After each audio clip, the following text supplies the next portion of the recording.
सम्राट गुयांग हैरान हो गए क्योंकि 15 साल बाद तियांग पहाड़ पर उनकी मौत के बाद वे अचानक फिर से जीवित हो गए। जीवित होने पर उन्होंने अपनी मूर्ति देखी जब वे सम्राट थे। अब वे एक मार्शल आर्ट स्कूल में स्टूडेंट हैं। जब वे सोच में डूबे थे, उनके गुरु ने उन पर बोर्ड का पेन फेंका, जिसे उन्होंने तुरंत पकड़ लिया। गुरु ने सवाल किया कि ऑर्डिनरी जूम वेपन बनाने के कितने तरीके हैं। हमारे हीरो ने सवाल का जवाब देने के बजाय गुरु के शरीर को देखा और उसकी तुलना रेड लोटस एम्प्रेस 10 सम्राटों में से एक से की। उन्होंने देखा कि उनका गुरु सिर्फ 4th लेवल मार्शल रेल्म का है, जो उनके लिए बहुत कमजोर था। गुरु हैरान हो गया कि लियोन शाओ, जो सिर्फ स्टूडेंट है, ने उसकी ताकत का अंदाजा लगा लिया। गुरु ने इसे नजरअंदाज किया और फिर सवाल किया कि जूम वेपन बनाने के कितने तरीके हैं।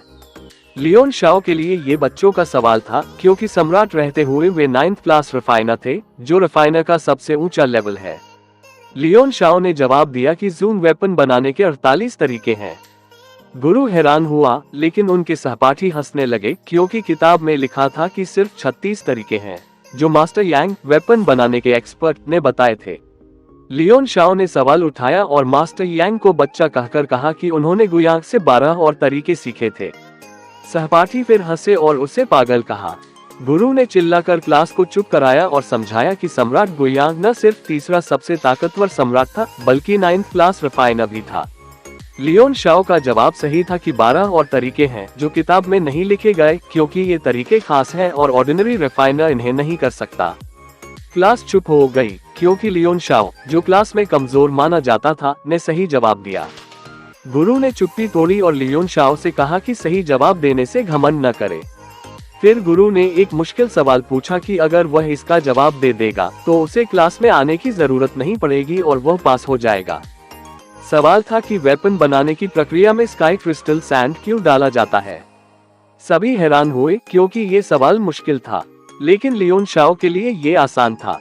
उसने जवाब दिया कि स्काई क्रिस्टल सैंड जरूरी नहीं है, लेकिन ऑर्डिनरी रिफाइनर्स को सामग्री जोड़ने में दिक्कत होती है, इसलिए इसे इस्तेमाल किया जाता है।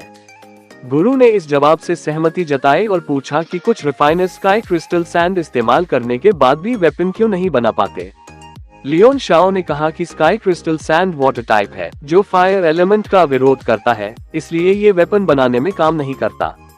गुरु हैरान था कि लियोन शाओ ने हर सवाल का जवाब आसानी से दे दिया।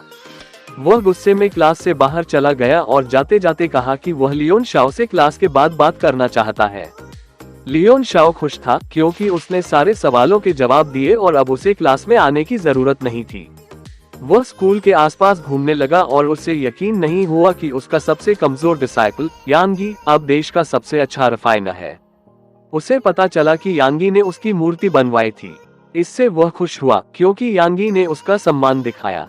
घूमते घूमते वह एल्केमी टावर पहुंचा। उसने अपने शरीर को देखा और पाया कि उसकी कंडीशन बहुत खराब है, जैसे कचरा। वह एल्केमी टावर में अपने डिसाइपल को ढूंढने गया ताकि अपनी कंडीशन ठीक कर सके। अगर सब कुछ ठीक रहा तो कुछ सालों में वह अपनी पुरानी ताकत, जब वह सम्राट गुयांग था, वापस पा लेगा। अपने ज्ञान और अनुभव का इस्तेमाल करके वह अपनी पुरानी ताकत को भी पार करेगा और मार्शल आर्ट्स के सबसे ऊंचे लेवल तक पहुंचेगा। हमने देखा कि लियोन शाओ एल्केमी टावर में गए क्योंकि वे यांगी से मदद मांगना चाहते थे ताकि उनकी सारी मेरिडियंस खुल सके। अभी उनकी सारी मेरिडियंस बंद है और अगर वे इन्हें खोल ले तो वे जल्दी अपनी पुरानी ताकत वापस पा लेंगे। एल्केमी टावर में प्रवेश करते ही एक महिला रिसेप्शनिस्ट ने उनका स्वागत किया। लियोन शाओ ने बिना हिचक कहा कि उन्हें मास्टर यांगी से मिलना है। रिसेप्शनिस्ट हैरान हुई क्योंकि मास्टर यांगी का नाम बहुत बड़ा है, लेकिन लियोन शाओ के लिए यह कोई बड़ी बात नहीं थी। रिसेप्शनिस्ट ने पूछा कि क्या वे उस मास्टर यांगी की बात कर रहे हैं जो पहले गिल्ड मास्टर थे। उसने बताया कि मास्टर यांगी 2 साल पहले एल्केमी गिल्ड छोड़ चुके हैं। लियोन शाओ हैरान हुए क्योंकि वे मास्टर यांगी से एलिक्सिर बनवाने की उम्मीद कर रहे थे ताकि उनकी ताकत जल्दी वापस आए। अब उनके पास कोई और रास्ता नहीं था सिवाय इसके कि वे खुद सब कुछ करें। पूरी दुनिया जानती है कि वे एल्केमी और मार्शल आर्ट्स में प्रोडिजी थे। 9th क्लास लेजेंडरी एल्केमिस्ट होने के साथ साथ वे मार्शल वर्ल्ड के सबसे बड़े एल्केमिस्ट गिल्ड के 7 एल्डर्स में से एक थे। उनकी अचीवमेंट्स मार्शल आर्ट्स के सबसे ऊंचे लेवल मिलिट्री ब्रेकर से भी आगे थी। उनके डिसाइपल्स भी मार्शल वर्ल्ड में मशहूर मॉन्स्टर्स थे।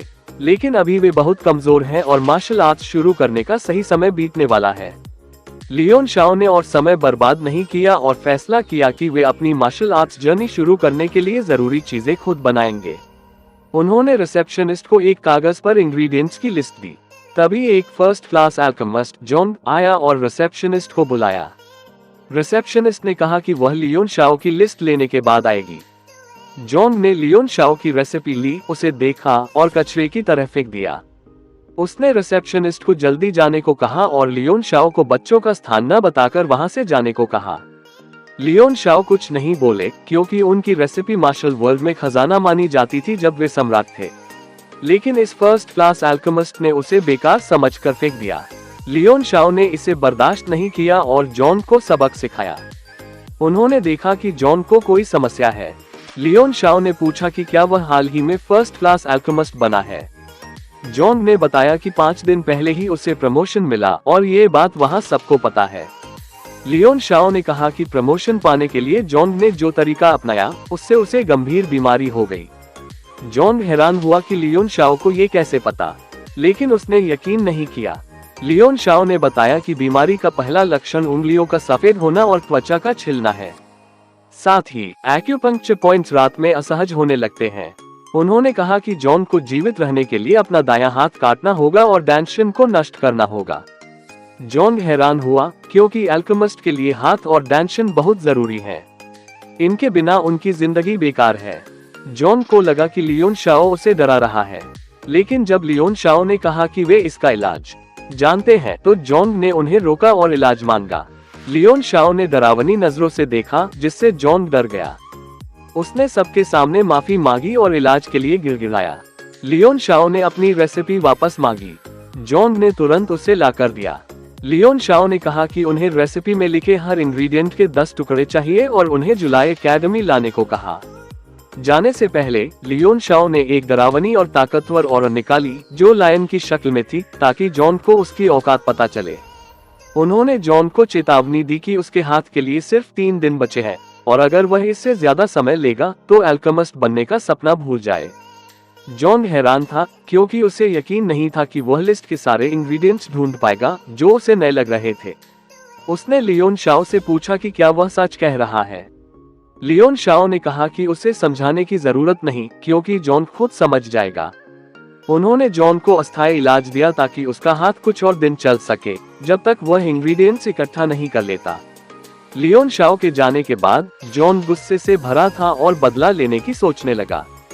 उधर रिसेप्शनिस्ट एक सेकंड क्लास रिफाइनर के पास गई और बताया कि एक लड़का सोल क्रैन रूट और व्हाइट फीनिक्स ड्रैगन लोटस ढूंढ रहा है। रिफाइनर हैरान हुआ क्योंकि ये इंग्रेडिएंट्स वॉरियर का लेवल बढ़ाने के लिए इस्तेमाल होते हैं। उसने पूछा कि लिस्ट में और क्या है।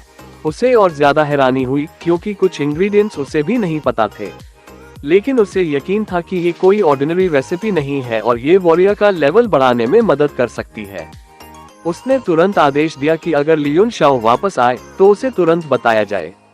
लियोन शाओ मार्केट में घूम रहे थे और बाकी इंग्रेडिएंट्स ढूंढने की कोशिश कर रहे थे। उन्हें पता था कि जॉन के लिए सारे इंग्रेडिएंट्स ढूंढना मुश्किल होगा। तभी उन्हें अपनी स्पेस रिंग याद आई। उन्होंने उसका सामान देखा और एक ऑर्डिनरी लेकिन भारी तलवार ने उनका ध्यान खींचा। ये तलवार उनकी पुरानी स्टार स्वॉर्ड की याद दिलाती थी। लियोन शाओ स्कूल वापस लौटे। अचानक उनके एक सहपाठी ने उन पर हमला किया, लेकिन उनके 2 दोस्त अचानक आए और उनकी रक्षा की। दोनों पक्षों में झगड़ा हुआ जिसमें उनके एक दोस्त की हड्डी टूट गई। तभी उनकी एक सहपाठी जो देश की प्रिंसेस थी चिनरोजो आए। उसने लियोन शाओ का बचाव किया और हमलावरों को चेतावनी दी। हमलावर डर गए, लेकिन लियोन शाओ ने उन्हें जाने नहीं दिया क्योंकि वह अपने दोस्त की टूटी हड्डी का बदला लेना चाहता था। सब हैरान थे कि लियोन शाओ ने ऐसा रवैया दिखाया। हमलावर ने फिर हमला किया, लेकिन लियोन शाओ ने उसे आसानी से और बहुत बुरे तरीके से हरा दिया। सब हैरान होकर चिल्लाए। हमलावर को दर्द में देखकर लोग हैरान थे और सोचने लगे कि लियोन शाओ को सिर्फ लक मिला। एक और सहपाठी गुस्से में आया और अपनी पूरी ताकत से लियोन शाओ पर हमला किया, लेकिन उसका कोई भी हमला नहीं लगा और वह भी बुरे तरीके से हार गया। लियोन शाओ यहीं नहीं रुके।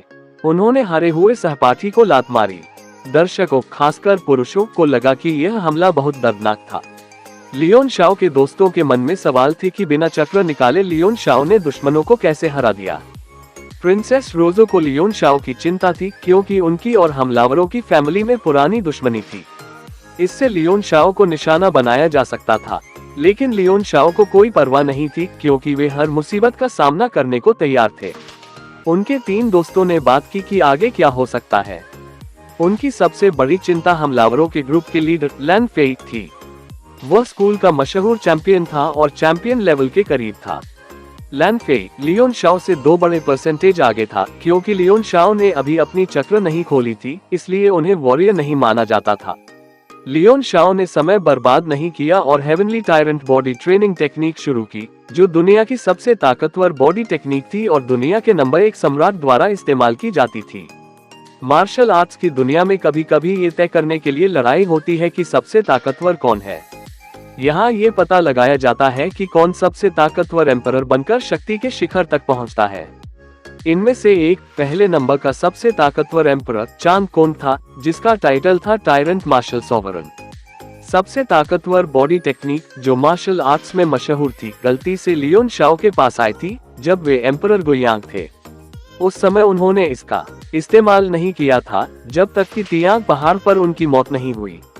लेकिन अब स्थिति अलग है, क्योंकि वे एक बार फिर मार्शल आर्टिस्ट के रूप में अपनी जर्नी शुरू कर रहे हैं। अब अपने प्रशिक्षण में लियोन शाओ धीरे धीरे समझ रहे हैं कि इसे सबसे ताकतवर बॉडी टेक्निक क्यों कहा जाता है।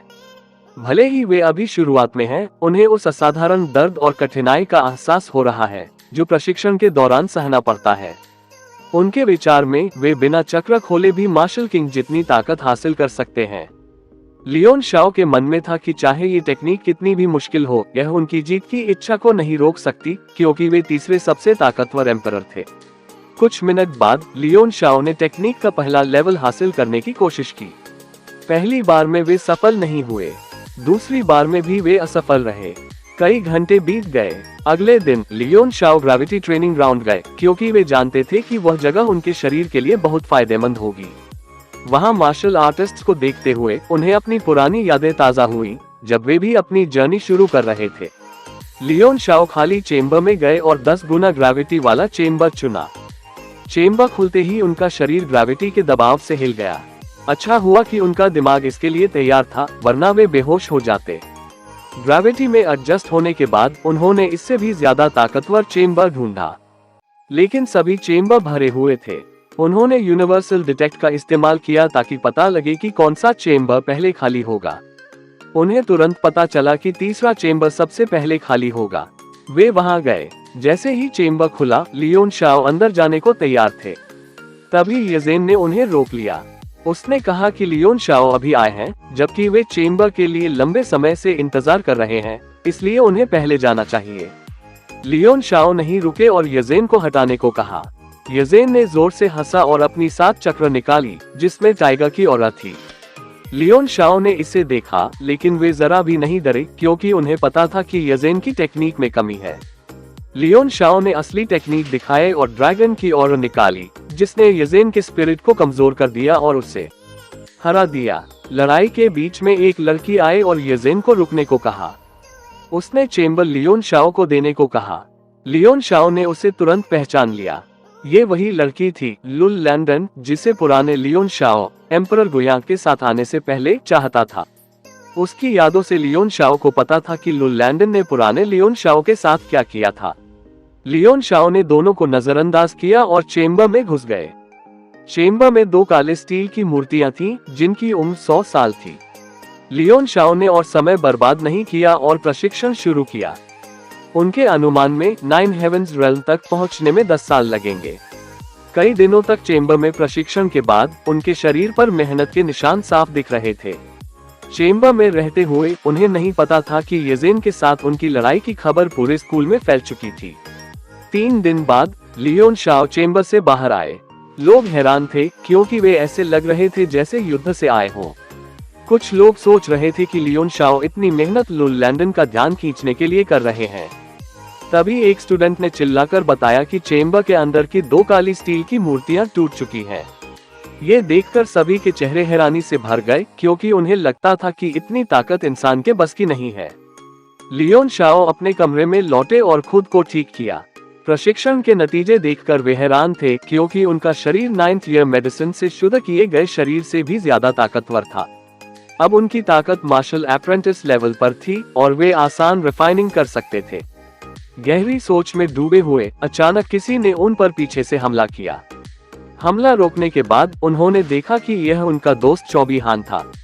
चौबी हान ने बताया कि गुरुलू युनशांग उन्हें ढूंढ रहे हैं। साथ ही उन्होंने बताया कि लैनफे फर्स्ट ओरिजिन रेल्म के करीब है। अगर लैनफे ने अपना प्रशिक्षण पूरा कर लिया तो वह लियोन शाओ को ढूंढेगा, क्योंकि लियोन शाओ ने उसके फॉलोअर्स जुआंग और लोगिया को हराया था। लियोन शाओ ने हान को शांत किया, क्योंकि लैनफे सिर्फ फर्स्ट ओरिजिन रेल्म था, इसलिए चिंता की कोई बात नहीं थी। हान पैनिक में था, तभी लियोन शाओ ने उसे रोककर उससे मेडिसिन खरीदने के लिए पैसे मांगे। हान को यकीन नहीं हुआ कि लियोन शाओ ऐसा व्यवहार कर रहा है जैसे वह उसे जानता ही नहीं। हान के बाहर निकलने से पहले अचानक एक जोरदार हमला हुआ। हान उछलकर लियोन शाओ के पास गिरा। उनके एक और दोस्त, जो बुरी तरह घायल था, भी वहां आया। टूटी हुई दरवाजे पर लैनफे दिखा। वह गुस्से में लियोन शाओ से अपने फॉलोअर्स के साथ हुए व्यवहार के लिए भिड़ा। लियोन शाओ भी गुस्से से भर गए और एक डरावनी ऑरा निकाली, जिसे लैनफे ने महसूस किया। डर की वजह से लैनफे ने पहले हमला किया, क्योंकि उसे लगा कि अगर वह रुका तो उसकी कोई उम्मीद नहीं बचेगी। पहले हमले में लियोन शाओ ने लैनफे के हथियार को रोक लिया। डरने की बजाय लियोन शाओ खुश थे, क्योंकि उन्हें ऐसी लड़ाई का अनुभव बहुत समय बाद हो रहा था, जहां उन्हें अपनी पूरी ताकत दिखानी थी। लैनफे को लियोन शाओ का मजाक उड़ाना बुरा लगा। उसने पूरी ताकत से हमला किया, लेकिन एक पल में लियोन शाओ ने उसका हथियार उछाल दिया। सभी दर्शक और लैनफे चुप हो गए। लैनफे सोच ही रहा था कि क्या हुआ, तभी लियोन शाओ ने उस पर हमला किया और उसके चेहरे पर लात मारी, जिससे वह उछल गया। लैनफे अब लड़ने की हालत में नहीं था। लियोन शाओ ने इसका फायदा उठाया और लैनफे और उसके फॉलोअर्स से पैसे वसूले। सभी ने अपनी चीजें दे दी, सिवाय लैनफे के, जो अपने डायमंड को वापस लेना चाहता था, क्योंकि वह उसके लिए कीमती था। लियोन शाओ ने उसे अपने फॉलोअर्स और डायमंड में से एक चुनने को कहा। आखिर में लैनफे ने अपने फॉलोअर्स को चुना, क्योंकि वह नहीं चाहता था कि वे उससे दूर हो जाएं। जैसे ही लैनफे और उसके फॉलोअर्स जाने लगे, लियोन शाओ ने फिर हमला किया, इतनी तेजी से कि लैनफे कुछ न कर सका। उसने अपने एक फीमेल फॉलोअर को ढाल बनाया, लेकिन लियोन शाओ ने हमला रोका, क्योंकि वे सिर्फ लैनफे का असली चेहरा उसके फॉलोअर्स को दिखाना चाहते थे। लैनफे और उसके फॉलोअर्स के जाने के बाद लियोन शाओ ने अंधेरे में छिपकर देख रहे जॉन को बुलाया। जॉन डर गया और उसने अपनी बुरी मंशा छोड़ दी।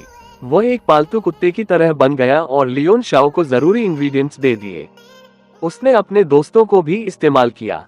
पहले जॉन गुस्सा हुआ, क्योंकि उसे लगा कि लियोन शाओ उसे मजाक बना रहा है, लेकिन उसे नहीं पता था कि लियोन शाओ को उसकी परवाह नहीं, क्योंकि वह सिर्फ फर्स्ट क्लास अल्केमिस्ट था। रतन ने जब रेसिपी देखी जो उसकी बीमारी का इलाज थी, तो वह हैरान रह गया। उसने सोचा कि लियोन शाओ वाकई भरोसेमंद और रहस्यमयी इंसान है।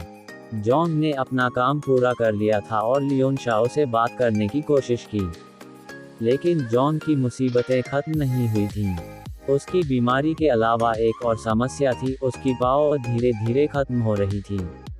ये समस्या उसकी पहली बीमारी से 100 गुना ज्यादा मुश्किल थी। भले ही उसके शरीर का जहर निकल जाए, फिर भी फर्स्ट क्लास अल्केमिस्ट बनने की संभावना कम थी।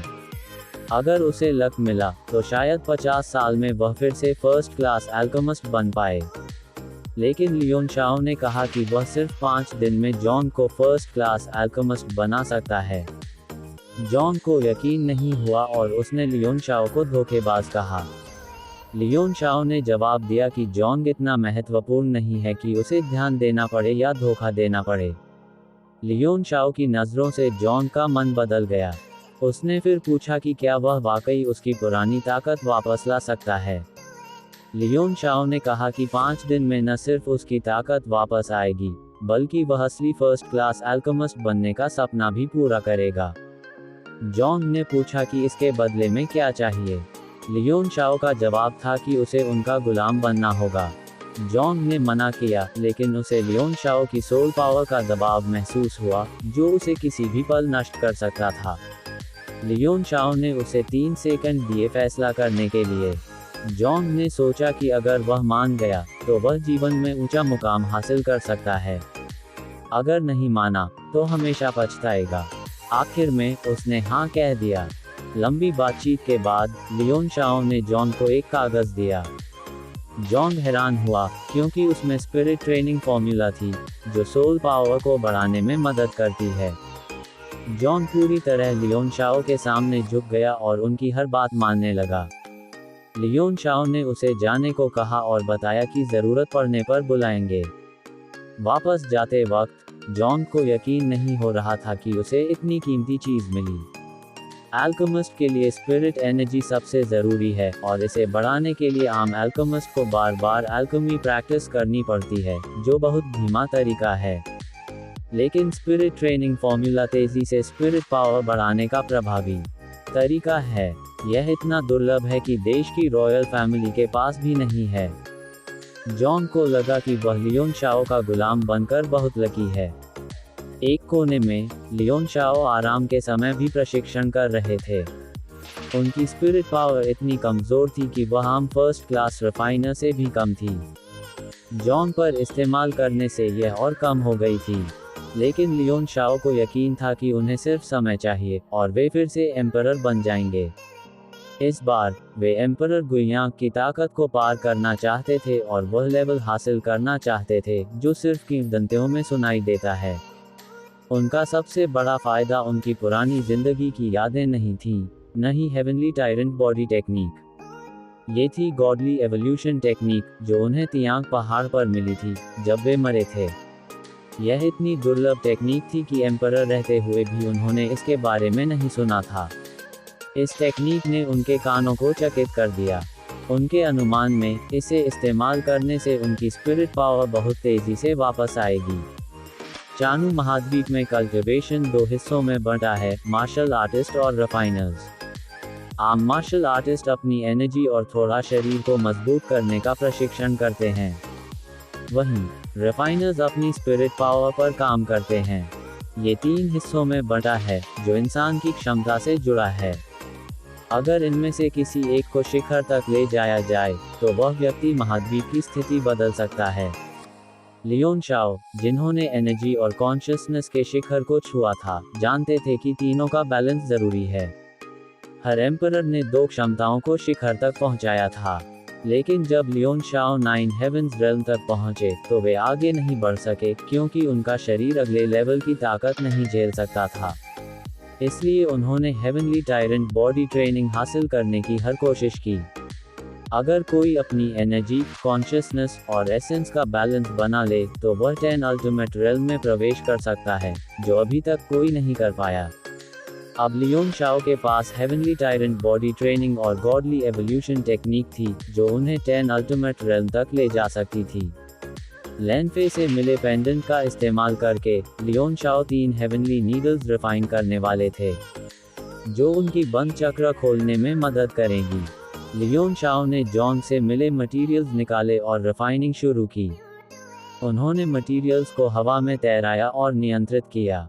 जल्द ही उन्होंने नीडल्स बनाई और अपने शरीर में डालकर अपनी चक्र खोलने की कोशिश की, लेकिन सिर्फ 5 चक्र खुली। बाकी खोलने के लिए उन्हें लैनफे की फैमिली से 4 और पेंडेंट चाहिए थे। प्रशिक्षण के बाद लियोन शाओ के दोस्त जागे और डर गए कि लैनफे ने लियोन शाओ को जहर दे दिया। लियोन शाओ ने उन्हें शांत किया और सब कुछ समझाया। उनके दोस्तों को यकीन नहीं हुआ, लेकिन बाद में उन्होंने इसे स्वीकार किया। उन्हें लगा कि लियोन शाओ को अपने मशहूर जनरल पिता से ये ताकत मिली है। दोस्तों को अब भी लैनफे की बदले की चिंता थी।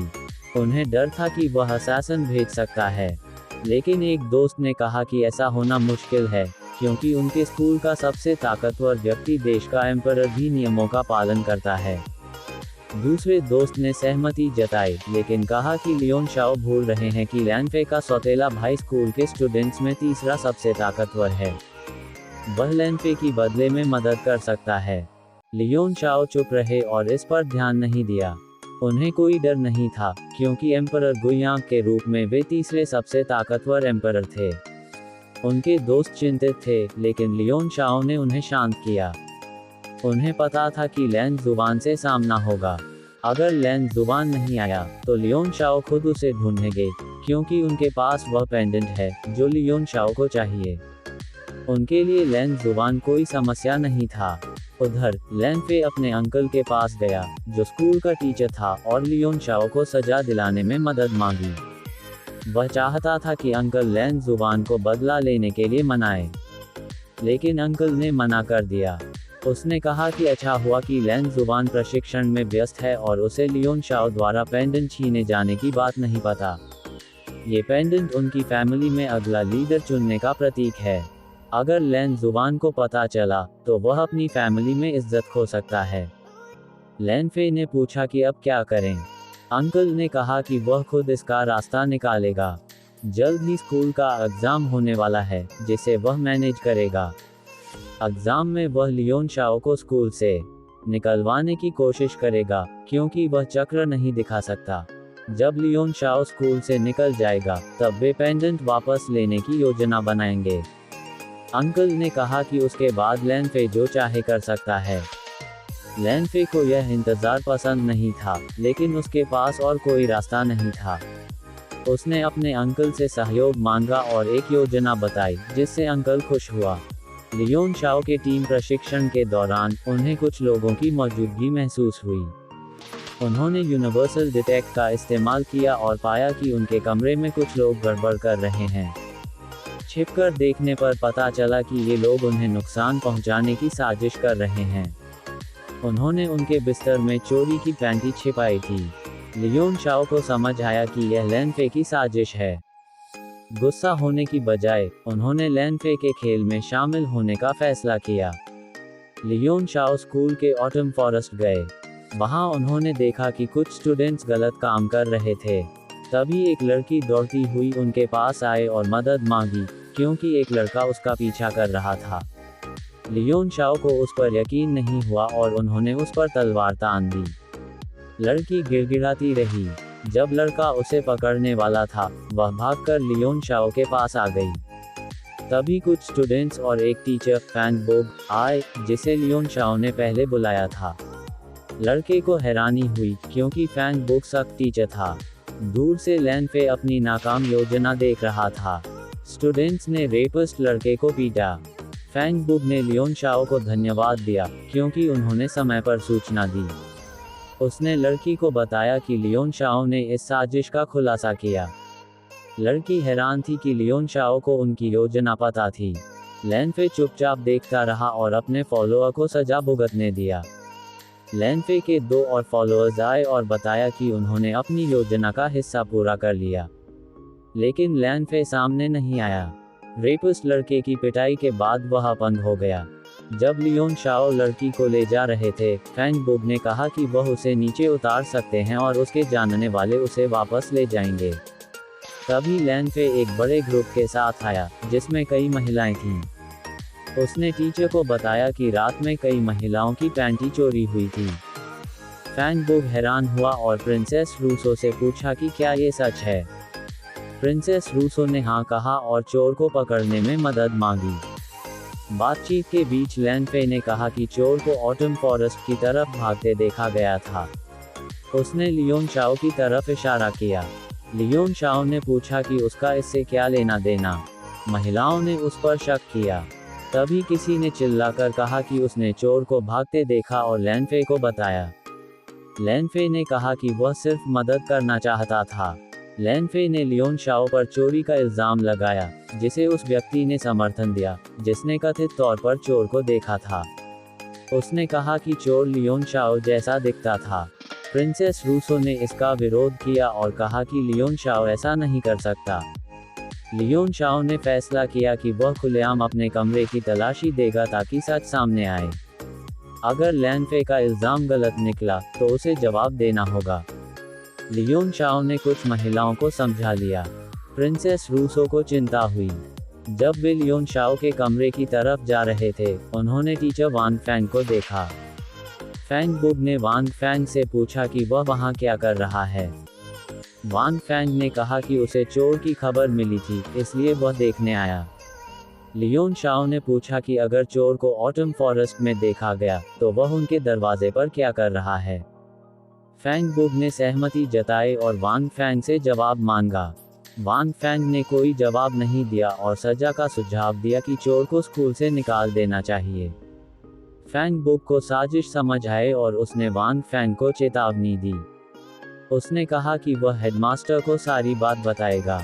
लियोन शाओ ने सबको रोका और अपने कमरे की तलाशी की इजाज़त दी। सभी अंदर गए और तलाशी ली, लेकिन कुछ नहीं मिला। वांग फैंग ने कहा कि लियोन शाओ निर्दोष है और चोर कोई और हो सकता है। उसने स्टूडेंट्स को जाने को कहा और स्कूल को इन्वेस्टिगेशन करने को कहा। लियोन शाओ ने उसे रोका और इल्ज़ाम लैन फे पर डाला। उन्होंने कहा कि निष्पक्ष इन्वेस्टिगेशन के लिए लैन फे के कमरे की भी तलाशी होनी चाहिए। लैन फे को भरोसा था, इसलिए उसने हाँ कर दी। सब लैन फे के कमरे गए। तलाशी शुरू हुई और लियोन शाओ के दो दोस्तों ने अगुवाई की।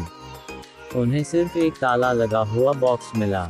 लैन फे ने कहा कि यह उसका निजी सामान है और सिर्फ वह इसे खोल सकता है। जब लैन फे ने बॉक्स खोला तो उसमें से कई रंगों की महिलाओं की पैंटी निकली। कमरा चुप्पी से भर गया। लैन फे ने चिल्लाकर कहा कि यह लियोन शाओ की साजिश है। लियोन शाओ ने जवाब दिया कि लैन फे ने खुद कहा था कि यह निजी बॉक्स है, जिसे सिर्फ वह खोल सकता है। महिलाएं एकजुट हुईं और मांग की कि लैन फे को स्कूल से निकाला जाए। अगर ऐसा नहीं हुआ तो वे प्रिंसिपल्स ऑफिस के सामने विरोध करेंगी और ज़रूरत पड़ी तो राजा के पास जाएंगी। प्रिंसेस रूसो ने कहा कि वह ऐसे चोर के साथ स्कूल में नहीं पढ़ सकती। लैन फे ने अपने अंकल से मदद मांगी, लेकिन उसने ध्यान नहीं दिया। लैन फे अकेला रह गया और उदास होकर सबको जाते हुए देखता रहा, खासकर लियोन शाओ को। स्कूल ने फैसला लिया और लैन फे को पूरी तरह निकाल दिया गया। ये खबर लियोन शाओ को दी गई, लेकिन अच्छी खबर के साथ एक बुरी खबर भी थी। उनके सालाना एग्जाम नज़दीक हैं और दुर्भाग्य से लैन फे का अंकल, जो स्कूल का टीचर है, इसे संभालेगा। हान को बहुत चिंता थी, क्योंकि उसे लगता था कि वह उन्हें पास नहीं होने देगा। लेकिन लियोन शाओ को इस खबर से कोई डर नहीं था। उन्होंने कहा कि अगर वह अपना काम ठीक नहीं करेगा तो उसका हाल लैन फे जैसा होगा। लियोन शाओ ने पूछा कि क्या लैन जुबान के बारे में कोई खबर है। हान ने घबराते हुए बताया कि लैन जुबान ने खबर फैलाई है कि वह अपने भाई लैन फे का बदला लेगा। लियोन शाओ को ये सुनकर खुशी हुई, क्योंकि वह यही चाहते थे ताकि लैन जुबान के पेंडेंट में मौजूद रेनबो हेवनली स्टोन को हासिल कर सकें। एल्केमी टावर के चौथे माले पर एक समारोह हुआ, जिसमें ये देखा गया कि क्या युनशांग वेपन रिफाइनर बनने के लिए पास हो सकते हैं। युनशांग ने ऐसी रिफाइनिंग की जिसने सबको हैरान कर दिया, क्योंकि उनकी रिफाइनिंग तकनीक अनोखी थी। लोगों के सवालों का जवाब देते हुए युनशांग ने वही बातें दोहराईं जो लियोन शाओ ने उन्हें स्कूल में बताई थीं। लेकिन युनशांग ने यह नहीं बताया कि यह जानकारी उनके स्टूडेंट लियोन शाओ से मिली थी। सब हैरान थे। गाइल्ड मास्टर ने कहा कि युनशांग वेपन रिफाइनिंग में जीनियस हैं, क्योंकि उन्होंने एक दुर्लभ रहस्य खोजा। उन्हें नहीं पता था कि यह सब लियोन शाओ की जानकारी थी। बातचीत के बाद युनशांग ने राजा से अनुरोध किया कि वह उनके लिए कोई भव्य उत्सव न करे, क्योंकि उन्हें ये पसंद नहीं। उनके क्षेत्र में जब कोई फर्स्ट क्लास रिफाइनर बनता है तो भव्य समारोह की परंपरा है, लेकिन युनशांग को यह नहीं चाहिए था। युनशांग को युवा पीढ़ी में सबसे प्रतिभाशाली माना जाता था, क्योंकि वह 21 साल की उम्र में मार्शल लॉर्ड बन चुके थे और देश में दूसरे सबसे युवा मार्शल लॉर्ड थे। कुछ एल्डर्स ने कहा कि युनशांग लॉर्ड यांगी की तरह हैं और समय के साथ उन्हें भी पीछे छोड़ सकते हैं, क्योंकि यांगी को गुयांग जैसे गुरु का साथ मिला था, लेकिन युनशांग अकेले थे। गाइल्ड मास्टर ने युनशांग की इच्छा को ठुकरा दिया और कहा कि उत्सव होगा, क्योंकि एक साल में युनशांग और जॉन दोनों फर्स्ट क्लास एल्केमिस्ट बने। दोनों को उनके क्षेत्र का राइजिंग स्टार माना जाता था, जिस पर गर्व करना चाहिए। लेकिन एक एल्केमिस्ट, सुयुआन, ने इसका विरोध किया। उसने कहा कि जॉन ने पास होने के लिए चीटिंग की और निषिद्ध दवाएं लीं। उसने कहा कि जॉन की हथेली देखकर इसे साबित किया जा सकता है। गाइल्ड मास्टर ने सुयुआन को शांत रहने को कहा और कहा कि शायद उसका आरोप गलत है। सुयुआन ने एक कागज दिखाया जिसमें जॉन द्वारा हाल में खरीदी गई चीजों की लिस्ट थी, जो जहर से लड़ने की दवाएं थीं। उसने कहा कि जॉन छिपकर इन दवाओं से जहर से लड़ रहा है। गाइड मास्टर शुबान गुस्सा हुए और जॉन को बुलाया। जॉन आया और उस पर आरोप लगाया गया कि उसने सुयुआन के अनुसार चीटिंग की। गाइड मास्टर ने उसकी हथेली देखने को कहा, लेकिन उसमें जहर का कोई निशान नहीं था, बल्कि उसकी हथेली चमक रही थी, जिसने सबको हैरान कर दिया, खासकर सुयुआन को।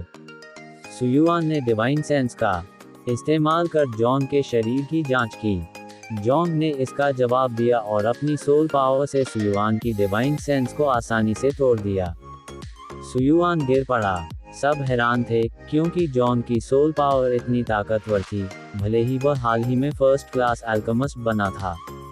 जॉन ने कहा कि वह असली अल्केमिस्ट है और कभी भी ढोंगियों से नहीं हारेगा।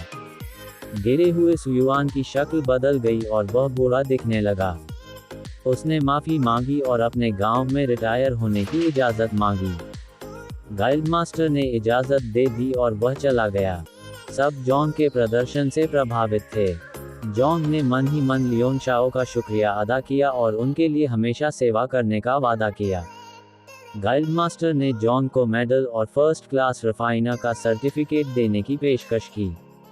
युन शांग ने जॉन से एक फेवर मांगा कि वह उनके एक स्टूडेंट को डिसाइपल बनाए, जो चक्र नहीं खोल सकता लेकिन अल्केमी में टैलेंट है।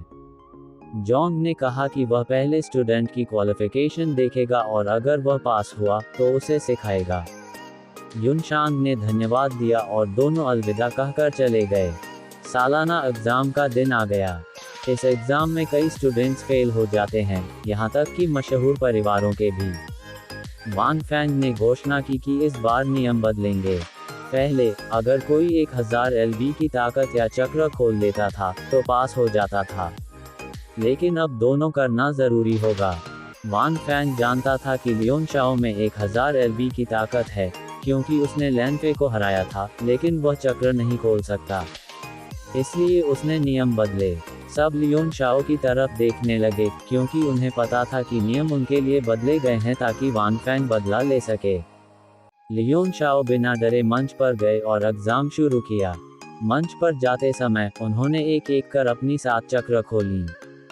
ये देखकर सबके मुंह खुले रह गए। उनके टीचर, दोस्त और सहपाठी हैरान थे।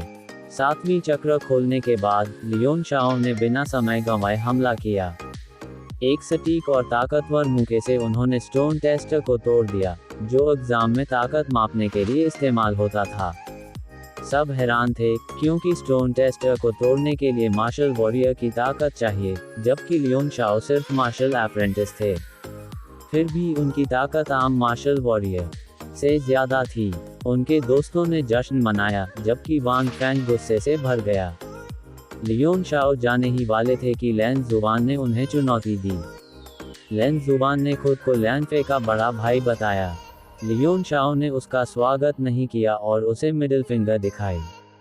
लैन जुबान ने इसे नज़रअंदाज किया और कहा कि वह अपने छोटे भाई के लिए आया है।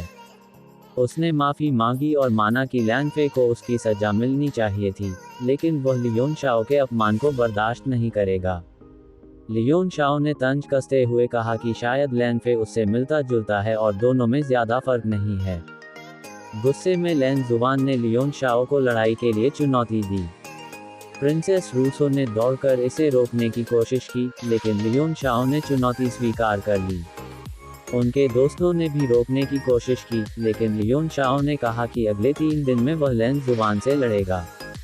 इसके बाद लियोन शाओ अल्केमी टावर गए ताकि जॉन से मदद लें और एलिक्सिर रिफाइन करें। टावर में घुसते ही उन्होंने एक रिफाइनर को गलत रिफाइनिंग करते देखा। उन्होंने उसे सलाह दी, क्योंकि उसका काम फटने वाला था। उनकी बात सच हुई। महिला रिसेप्शनिस्ट आई और लियोन शाओ को पहचान लिया। लियोन ने पूछा कि जॉन कहाँ है। उसने बताया कि जॉन अपने कमरे में प्रशिक्षण कर रहा है। लियोन शाओ का लुयाओ रिसेप्शनिस्ट और लुयू उसके भाई, जो अप्रेंटिस है, के साथ भावुक बातचीत हुई। लुयू को अपनी बहन के सामने शर्मिंदगी थी, क्योंकि वह हमेशा उसकी मदद लेता था और खर्च करता था, जबकि वह बार बार नाकाम होता था। लियोन शाओ का दिल पिघला और उन्होंने लुयू को सलाह दी। पहले लुयू को शक हुआ, लेकिन उसकी बहन ने कहा कि लियोन शाओ पर भरोसा किया जा सकता है, क्योंकि टावर का सेकंड क्लास रिफाइनर भी उनसे चीजें खरीदता है। लुयाओ लियोन शाओ को जॉन के कमरे में ले गई। पहले जॉन ने दरवाजा नहीं खोला, लेकिन लियोन शाओ की आवाज सुनकर वह उत्साहित हो गया। जॉन ने बताया कि वह पूरी तरह ठीक हो गया है और फर्स्ट क्लास अल्केमिस्ट बन गया है।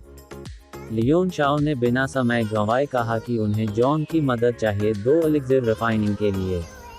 पहले जॉन को शक हुआ, क्योंकि वह एलिक्सिर उसके लेवल से परे था, लेकिन लियोन शाओ ने उसे हौसला दिया कि वह उन्हें सिखाएंगे और जॉन को बस उनका साथ देना है। आखिर में जॉन ने एलिक्सिर रिफाइन कर लिया।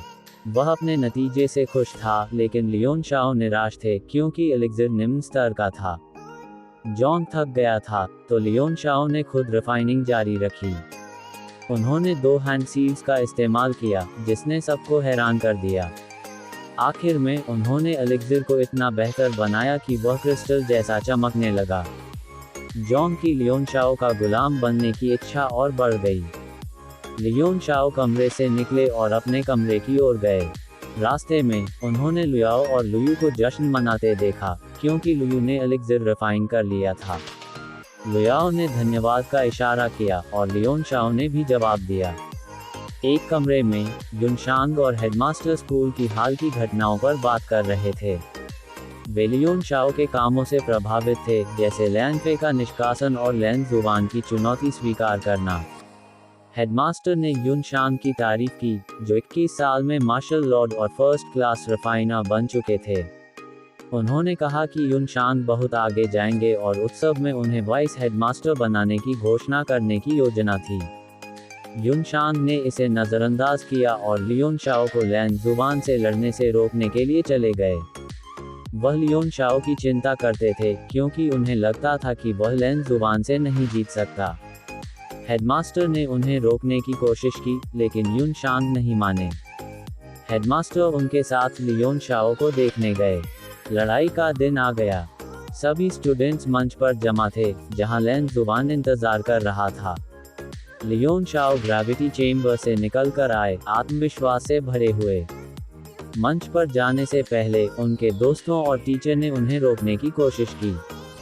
युनशांग ने घोषणा की कि वह लड़ाई रद्द कर रहे हैं, लेकिन लियोन शाओ नहीं रुके और मंच पर लैन जुबान का सामना करने गए। उन्होंने कहा कि वह लड़ाई जल्दी खत्म करेंगे। युनशांग कुछ नहीं कर सके और किसी भी स्थिति के लिए तैयार रहे। लियोन शाओ ने अपनी ताकत दिखाई, जिसने टीचर और दर्शकों को हैरान कर दिया। कुछ दिन पहले तक वह चक्र नहीं खोल पा रहे थे, लेकिन अब वह फर्स्ट ईयर मार्शल वॉरियर थे। लैन जुबान ने भी अपनी ताकत दिखाई, जो 9th ईयर मार्शल वॉरियर थी और अगले लेवल के करीब थी। सबको लगा कि लियोन शाओ हार जाएंगे, क्योंकि लैन जुबान उनसे 9 छोटे लेवल आगे था। हेडमास्टर ने कहा कि लियोन शाओ को कम मत समझो। लड़ाई शुरू हुई। लियोन शाओ आत्मविश्वास से लैन जुबान की ओर बढ़े। उनके हर कदम पर हेडमास्टर ने देखा कि जमीन हिल रही थी और दुनिया के नियम उनके साथ चल रहे थे। जल्द ही हेडमास्टर को पता चला कि लियोन शाओ मिस्टिक आर्ट का इस्तेमाल कर रहे हैं। जब लियोन शाओ पास आए, लैन जुबान ने पहले हमला किया, लेकिन उसका हमला लगने से पहले लियोन शाओ ऊंचा उछले और हवा में तैरने लगे। ये देखकर सब हैरान थे, खासकर हेडमास्टर, क्योंकि वह जानता था कि लियोन शाओ के हर कदम की योजना थी। लियोन शाओ हवा में रुके। अचानक हवा का रुख बदला और उनके चारों ओर जमा होने लगी। हेडमास्टर ने कहा कि लियोन शाओ आकाश और जमीन से ताकत ले रहे हैं। उनके कुछ हैंड और फिंगर गेस्चर्स से आकाश में विशाल हाथों की आकृति बनी। एक विशाल हाथ लैन जुबान की ओर गया। वह इसकी ताकत महसूस कर चुका था, लेकिन कुछ न कर सका और इसे पूरा झेल लिया। सब हैरान थे, खासकर युनशांग और हेडमास्टर, क्योंकि उन्होंने देखा कि लियोन शाओ ने फ्लोटिंग लाइफ सील टेक्निक का इस्तेमाल किया, जो लॉर्ड यांगी की मशहूर टेक्निक थी। युनशांग को यकीन नहीं हुआ, क्योंकि लियोन शाओ सिर्फ मार्शल वॉरियर थे, फिर भी लॉर्ड यांगी से उनका कोई कनेक्शन लग रहा था। हेडमास्टर भी हैरान था, क्योंकि वह खुद दुनिया के नियमों को समझकर ऐसी टेक्निक नहीं कर सकता था। लेन जुबान को मारने के बाद लियोन शाओ ने उसका डांशन नष्ट कर दिया, जिससे वह मार्शल आर्टिस्ट नहीं रह गया। इतना ही नहीं, लियोन शाओ ने उसका पैर भी तोड़ दिया, जैसा उन्होंने वादा किया था। इसके बाद उन्होंने लेन जुबान का पेंडेंट ले लिया। हेडमास्टर गुस्सा हो गए और लियोन शाओ से भिड़ गए। लियोन शाओ ने इसे गलत माना और कहा कि वह दखल न दें, क्योंकि यह एक ऐसी लड़ाई थी जिसमें सब कुछ दांव पर था। हेडमास्टर ने पूछा कि क्या वह उसे जानता है। लियोन शाओ ने कहा कि वह उसे हेडमास्टर के रूप में जानते हैं और उन्हें उस पर दया आती है, क्योंकि 100 साल से ज्यादा उम्र होने के बावजूद वह सिर्फ मार्शल किंग हैं। ये सुनकर सब हैरान थे। हेडमास्टर गुस्से से भर गए और अपनी ताकतवर ऑरा निकालकर लियोन शाओ को दबाने की कोशिश की। लियोन शाओ डरे नहीं और कहा कि वह इतने बूढ़े होकर भी एक बच्चे से लड़ रहे हैं। अगर वह जीवित रहे तो वह हेडमास्टर को 100 गुना सजा देंगे। हेडमास्टर लियोन शाओ की हिम्मत से प्रभावित हुए। दर्शकों को भारी दबाव महसूस हो रहा था। युन शान को लगा कि लियोन शाओ की हरकतें और उम्मीद एम्परर गुयांग जैसी हैं। लियोन शाओ गुस्सा हो गए और अपनी ताकत बढ़ाने के लिए एलिक्सिर खा लिया ताकि हेडमास्टर को सजा दे सकें। हेडमास्टर को अब अपनी गलती का एहसास हुआ। लियोन शाओ ने एलिक्सिर खाने के बाद एक ताकतवर ऑरा निकाली। कुछ ही पल में उन्होंने एक अनोखा हैंड सील बनाया, जिससे आकाश में फिर बदलाव हुआ। हवा और बादल इकट्ठा होने लगे। हेडमास्टर को डर लगा, क्योंकि एक दशक से वह अपने देश का सबसे ताकतवर व्यक्ति था, लेकिन लियोन शाओ के सामने वह घबरा रहा था। हेडमास्टर ने महसूस किया कि Leon Shao great wind and cloud palm technique का इस्तेमाल कर रहे हैं, जिसे एम्परर गुयांग ने 10 स्टार मार्शल सॉवरन रेल्म्स को हराने के लिए इस्तेमाल किया था। हेडमास्टर ने लियोन शाओ को रोका और कहा कि उनका लॉर्ड यांगी से कोई कनेक्शन हो सकता है। वह झुक गए और चले गए। जाते समय उन्होंने कहा कि वह इस बार लियोन शाओ को छोड़ रहे हैं, क्योंकि यह उनकी पहली गलती थी, लेकिन अगली बार ऐसा नहीं होगा। लियोन शाओ ने भी रुककर एक और एलिक्सिर लिया। युन शान ने देखा कि लियोन शाओ का तरीका अनोखा था और उनके लिए फायदेमंद हो सकता था। वह उनके साथ मेडिटेट करने लगे। कुछ समय बाद दोनों ने मेडिटेशन पूरी की और दोनों का लेवल बढ़ गया। लियोन शाओ ने युन शान को रोका। वह युन शान में पोटेंशियल देखकर उन्हें प्रशिक्षण देना चाहते थे। युन शान हैरान थे, क्योंकि लियोन शाओ हाल ही में मार्शल वॉरियर बने थे। लियोन शाओ ने कहा कि अगले 3 दिन में वह उनसे बात करेंगे। इसके बाद लियोन शाओ ग्रेविटी चेंबर में प्रशिक्षण के लिए गए। वहां से गुजरने वाले लोग उनसे डरकर दूर हो गए। उनकी लड़ाई की खबर तेजी से फैल रही थी और अब लोग उन्हें अलग नजर से देखने लगे।